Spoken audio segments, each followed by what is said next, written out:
Donc on est revenu à l'heure du déjeuner à 13 heures, ce qui fait qu'on a un peu plus d'espace pour la méditation.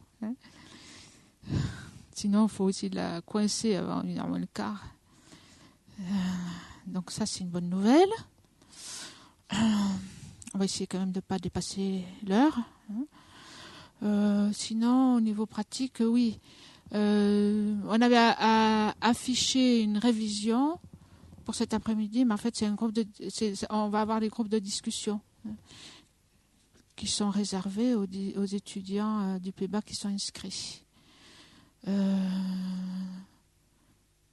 Et aussi, au niveau pratique, oui, quelqu'un m'a fait la réflexion d'expliquer aux gens, elle m'a dit, tu devrais expliquer aux gens que le karma yoga, c'est-à-dire l'aide de tâches pendant que vous êtes ici le week-end, de tâches pratiques pour aider, c'est aussi très bien par rapport aux résidents qui sont ici, aux bénévoles, qui assurent toutes les tâches matérielles de la cuisine, du service, etc., du ménage. Et donc, ils sont très contents quand le week-end, les gens qui sont là ne sont pas juste en vacances, mais aussi participent activement, même si ce n'est pas longtemps, parce que vous n'avez pas trop de temps, si vous participez aux tâches. Et puis bon, aussi Karma Yoga, comme on dit, ça fait aussi un équilibre, la pratique. La pratique, le service est inclus aussi dans la pratique, vous le savez. C'est dans votre feuille à cocher. Mais bon, d'avoir cette attitude de participer à ce qu'il y a à faire.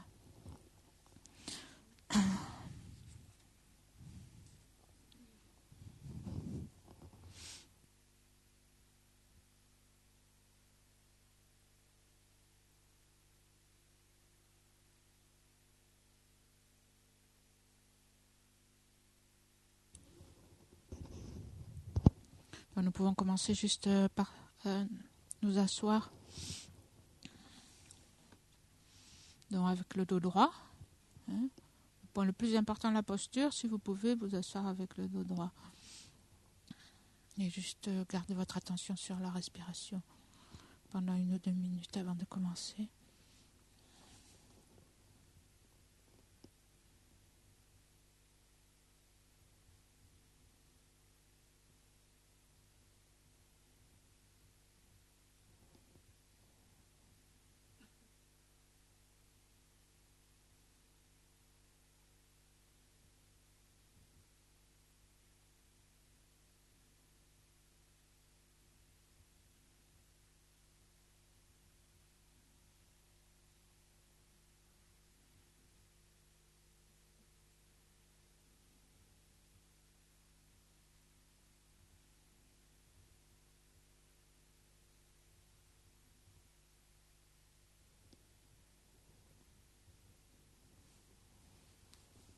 Donc nous utilisons le guide de méditation,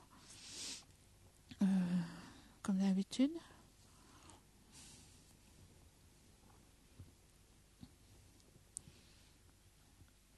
En visualisant donc d'abord les objets de refuge en face de nous.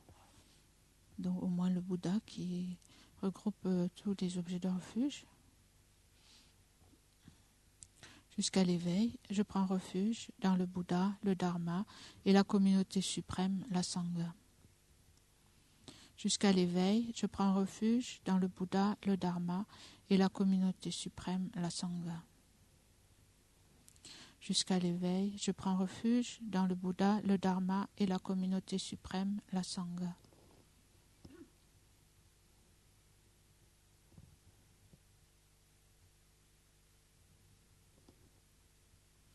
Grâce aux 2 accumulations rassemblées par ma pratique de cette méditation, puissais-je devenir un Bouddha afin d'être bénéfique à tous les êtres. Grâce aux 2 accumulations rassemblées par ma pratique de cette méditation, puissais-je devenir un Bouddha afin d'être bénéfique à tous les êtres. Grâce aux 2 accumulations rassemblées par ma pratique de cette méditation, puissais-je devenir un Bouddha afin d'être bénéfique à tous les êtres. Donc, nous pouvons réfléchir un instant sur la motivation de bodhicitta. Donc je dois absolument aider tous les êtres à sortir de la souffrance et se libérer de la souffrance et de ses causes. Et pour cela, je dois moi-même aussi me libérer, suivre la voie et devenir un Bouddha. Et donc, puisque cette méditation y contribuer, devenir une cause pour cela.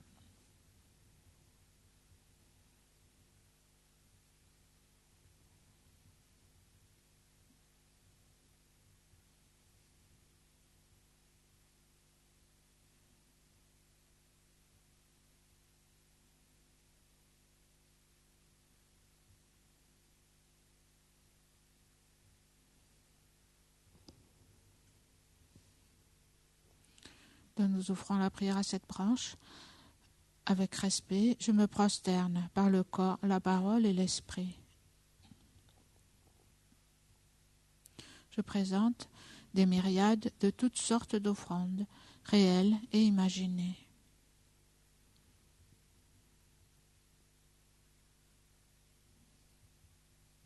Je confesse toutes les actions négatives accumulées depuis des temps sans commencement.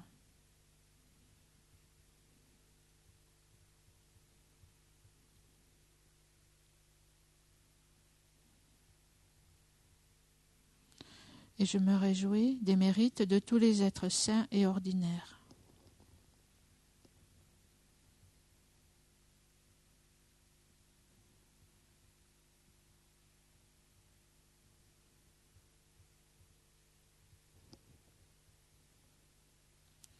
Ô maîtres et Bouddhas, demeurez, je vous prie, jusqu'à la fin du samsara et tournez la roue du dharma pour les êtres.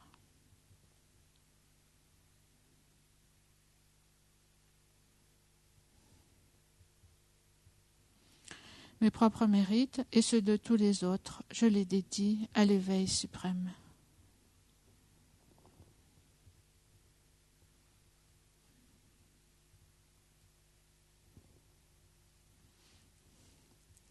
Cette terre, ointe d'encens, jonchée de fleurs, ornée du mont Méru, des 4 continents, du soleil et de la lune, je la visualise comme un chant de Bouddha et je l'offre.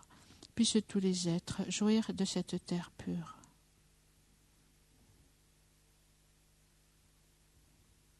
Donc nous offrons tout l'univers, tout ce qui est beau dans l'univers. Et sur le mandala, on peut aussi mettre notre corps, notre parole, notre esprit, nos vertus, nos possessions, etc., nos vertus des 3 temps, et les offrir. Et nous faisons la requête. Je prends refuge et me prosterne devant le Maître et les 3 joyaux précieux. Veuillez, je vous prie, bénir mon esprit. Je vous fais la requête de pacifier immédiatement toutes les conceptions erronées, de la dévotion incorrecte envers le Maître jusqu'à la vue dualiste dans mon esprit et dans celui de tous les êtres mémères.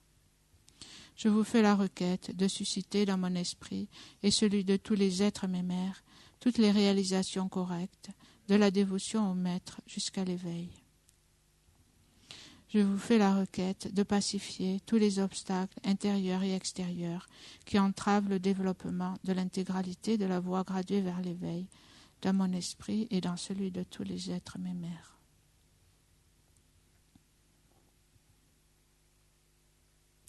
Edang Gururana Mandalakam Niyatayami.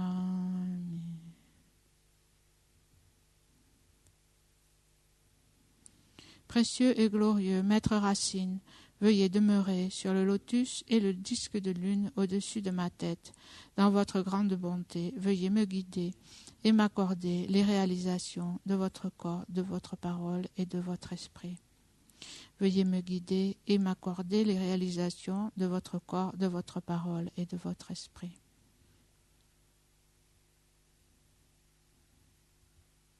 Vous êtes l'œil qui contemple l'immensité des enseignements, la porte d'accès suprême à la libération pour les êtres fortunés. À l'aide de vos moyens habiles, vous nous pacifiez avec amour. Ô Maître spirituel qui nous éclairez, je vous invoque. Puissais-je à aucun moment ne laisser surgir en moi la moindre vue fausse envers les actions du Maître glorieux. Puissais-je considérer toutes ces actions comme pures et avec cette dévotion recevoir les bénédictions du Maître dans mon cœur.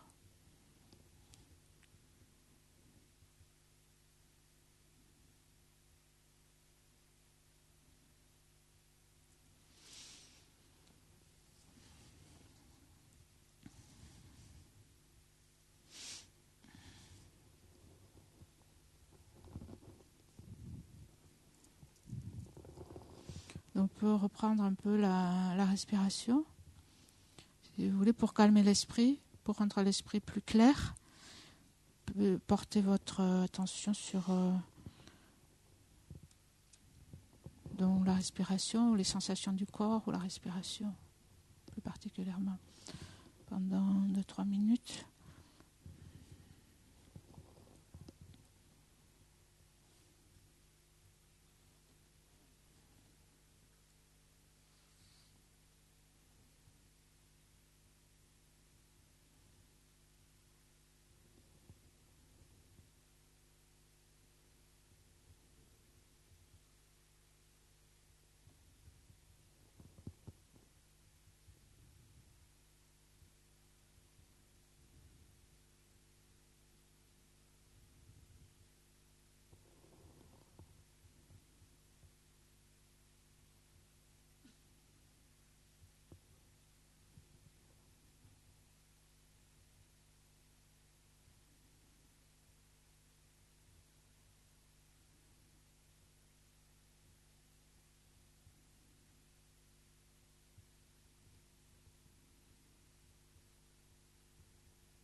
Et maintenant, nous essayons de placer notre esprit, notre attention sur notre conscience elle-même, sur la nature claire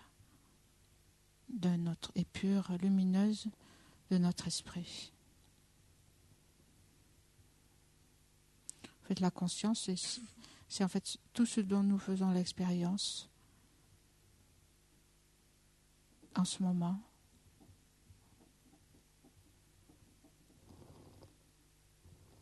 Par exemple, les sensations du corps, les pensées, les perceptions sonores, tout ce dont nous faisons l'expérience, en fait, c'est l'esprit lui-même. Et l'esprit est clair et connaissant. La nature de chacune de ces expériences, c'est la clarté. C'est-à-dire l'esprit n'a pas de forme, pas de couleur, est semblable à l'espace. La conscience pure, la conscience elle-même, est spacieuse et lumineuse. Et donc essayez de vous concentrer sur cette nature pure et lumineuse de l'esprit.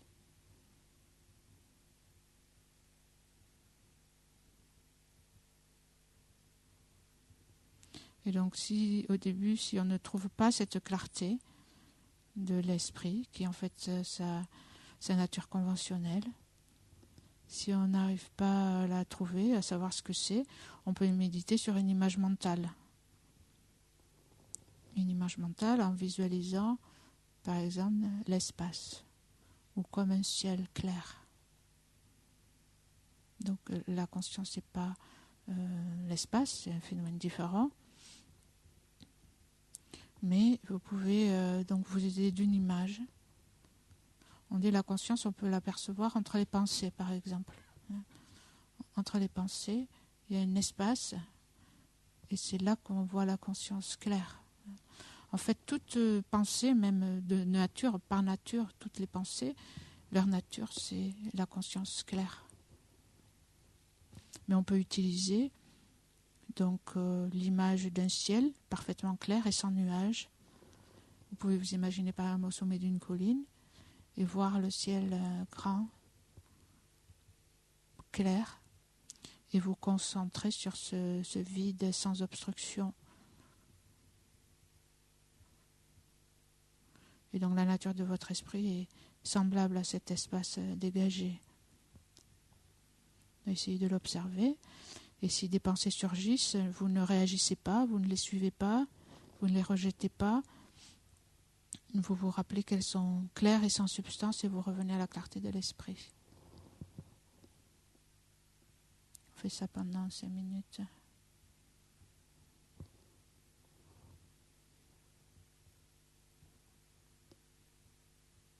En fait, oui, la méditation, il faut se détendre, c'est quelque chose de naturel. Essayez juste d'observer ce qui est. Donc là, juste maintenant, de porter votre attention sur ce phénomène qu'est la conscience claire.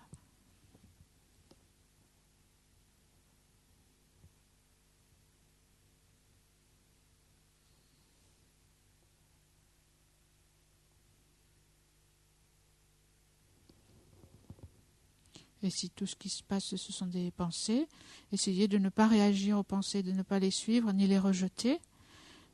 Essayez de les voir comme des nuages qui traversent un ciel clair et qui se dissolvent.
Donc souvent, on s'accroche en fait à ces nuages, à ces objets de l'esprit, comme si c'était tout ce qui existait, et donc c'est ça qui prend tout l'espace, et on oublie en fait que la conscience, elle n'est pas juste cette perception ou cette pensée, mais en fait la conscience, c'est l'espace qui permet à tout ça, à tous ces événements mentaux de se produire, de surgir.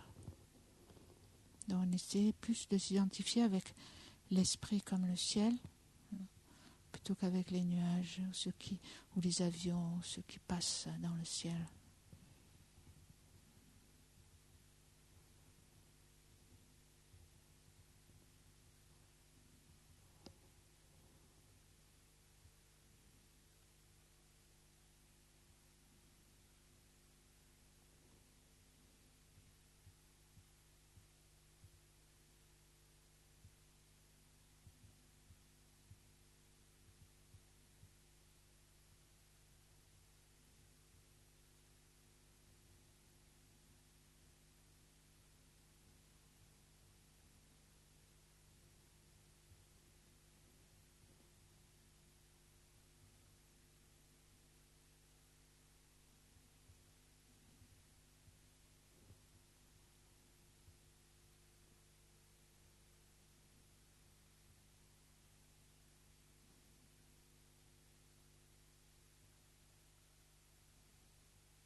Ce qui est important, c'est que ça corresponde à votre expérience. Parce que vous-même, vous ressentez. Donc regardez vous-même, interrogez-vous, c'est quoi ces pensées, cette conscience qui est toujours là? Qu'est-ce que c'est? Comment est-elle dans sa nature?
En fait, la façon dont nous vivons l'expérience que nous faisons de la vie et des choses, en fait, ce sont des expériences de la conscience, de l'esprit. En fait, il s'agit simplement de projections concrètes que l'esprit fait sur les choses, sur les situations. En fait, tous ces nuages viennent de notre esprit.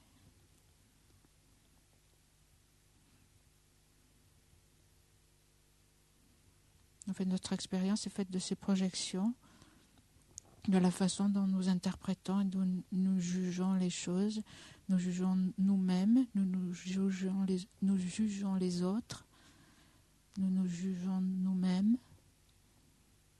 tous ces concepts que nous élaborons.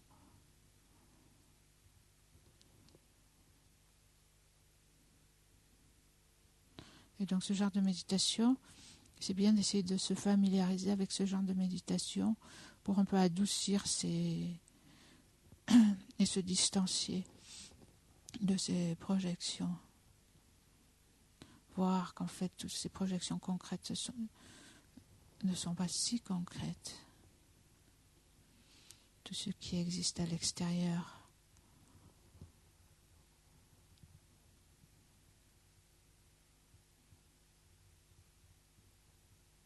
En fait, est-ce que ça existe à l'extérieur? Ça paraît comme ça existe à l'extérieur. Mais est-ce qu'il y a quelque chose en dehors de ma propre expérience? Et cette expérience, elle est où?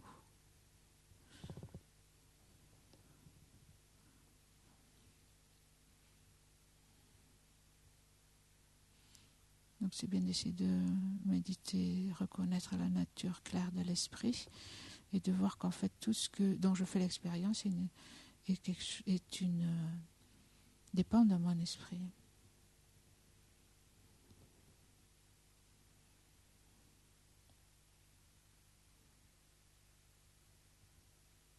Vous pouvez vous poser la question, est-ce que c'est vrai ou pas?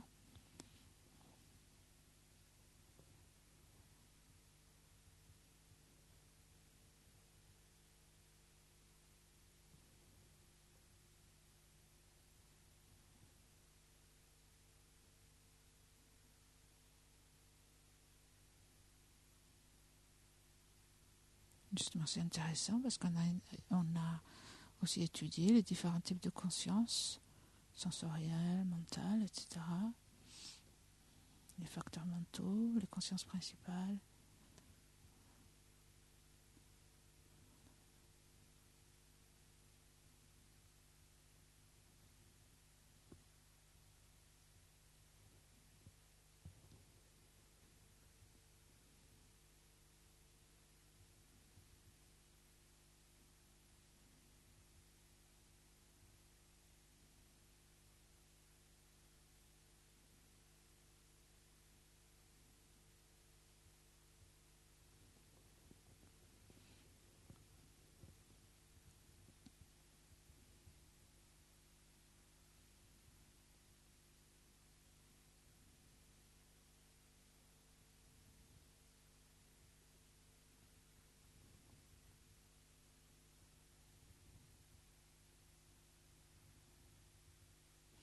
Donc c'est un point important sur lequel on peut méditer.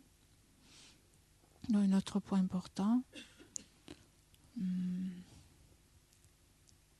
on peut penser que tous nos problèmes sont dus à des perspectives erronées sur la façon dont les choses existent, des idées qui ne sont pas conformes à la réalité. Et la croyance, l'adhésion qu'on a, la croyance innée qu'on a à ces erreurs. Donc c'est pour ça qu'on étudie les différents systèmes philosophiques aussi, pour arriver à comprendre la vue juste de la réalité, des choses telles qu'elles sont. On dit dépourvues de soi. Et donc cette saisie d'un soi, ou l'ignorance qui saisit, qui projette un soi, qui appréhende un soi, c'est cette ignorance.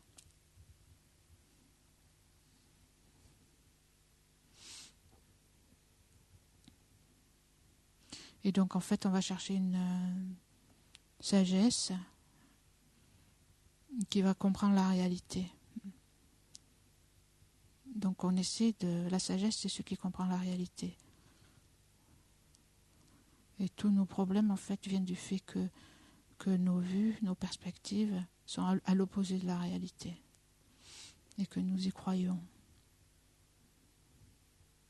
Donc quand on parle de la vacuité, c'est quelque chose d'un peu difficile. Mais bon, on peut essayer, on essaye. Mais avant ça, il y a une chose qu'il ne faut pas oublier, c'est l'impermanence. Ça, c'est quelque chose qui est plus à notre portée, de se souvenir de l'impermanence. Et donc du fait, comme on le dit toujours dans le Lamrim, que nous avons une précieuse renaissance humaine, nous avons cet esprit dont la nature est pure et que l'on peut développer jusqu'à l'état de libération et l'état d'éveil. Donc nous avons tout ça, mais donc il faut nous en servir. Parce que ce n'est pas suffisant d'avoir toutes les bonnes conditions, il faut aussi s'en servir.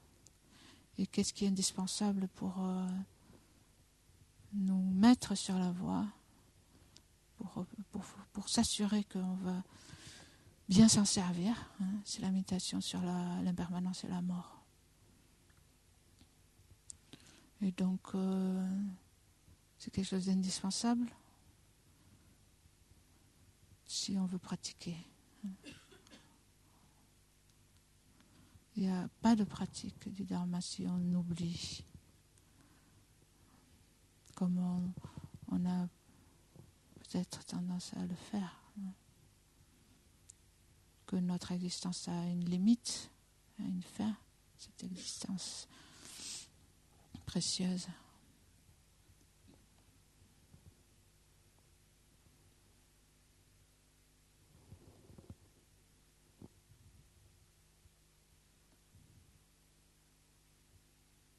Et donc c'est bien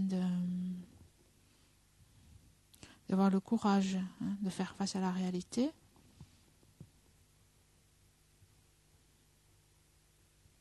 Et dans cette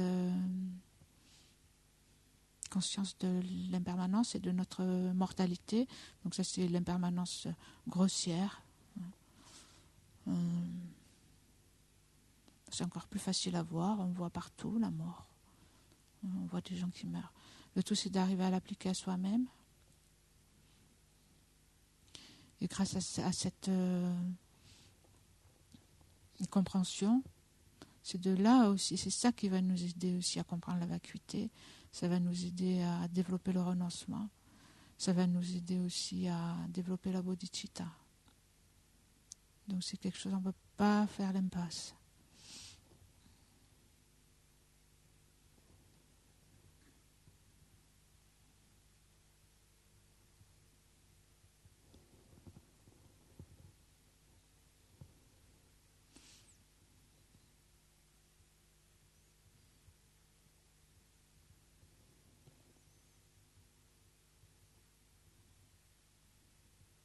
Et donc, quelque part, pour pratiquer, il faut vivre comme des guerriers, c'est-à-dire avoir le courage de faire face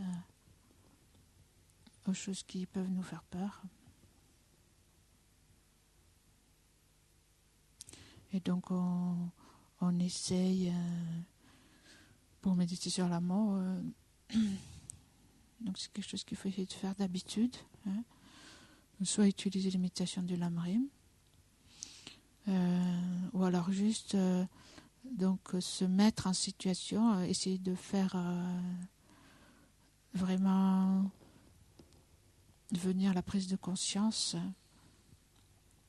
forte, hein, véridique, hein, qu'un jour, viendra le moment de ma mort. Donc essayer de faire venir cette conscience de façon très vivace, hein, réelle, directe, pas simplement quelque chose d'intellectuel.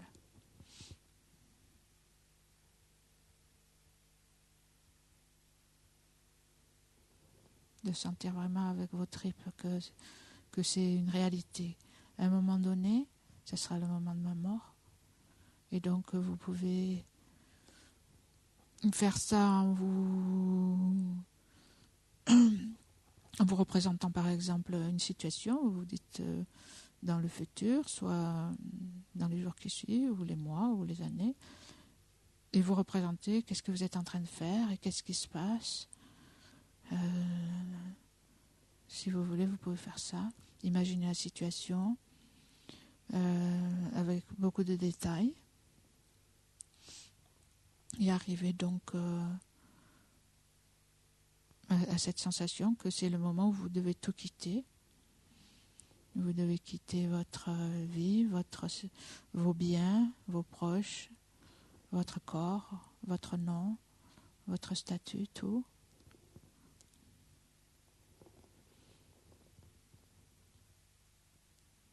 Donc vous faites naître cette conscience et vous regardez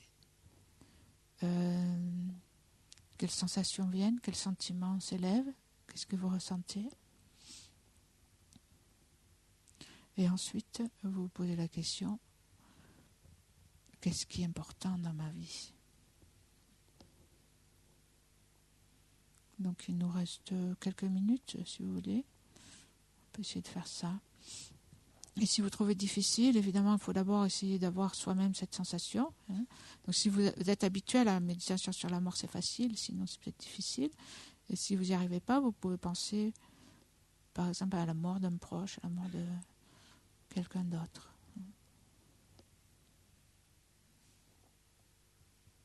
Et voir qu'est-ce que vous ressentez, et voir qu'est-ce qui est important dans la vie.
Donc on va s'arrêter là.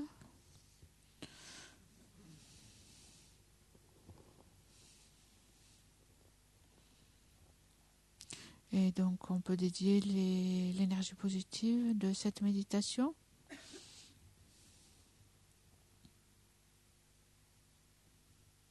pour que nous et tous les êtres développent la sagesse qui voit la réalité des choses, développent des vues conformes à la réalité,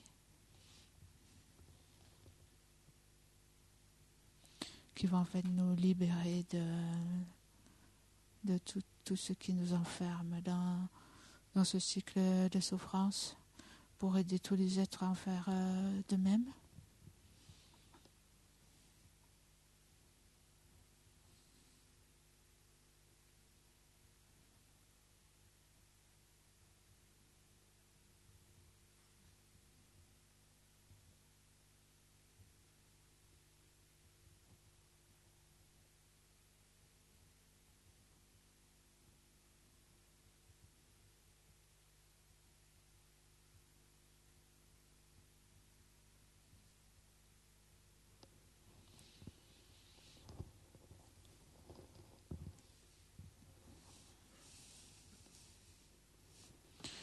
Et donc, puisqu'en attendant, nous allons passer à table, 207, page 207, nous allons faire l'offrande de nourriture.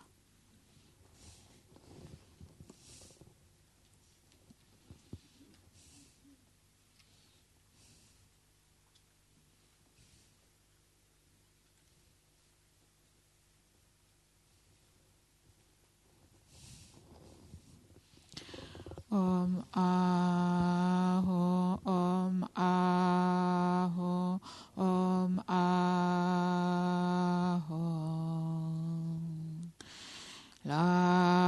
Lama Sangye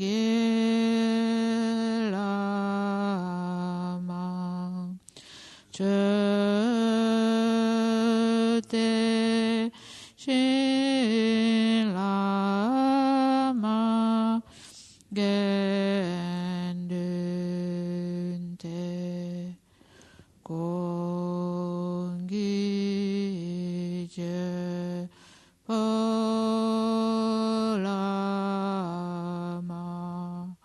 Te Lama Namla Che Babu.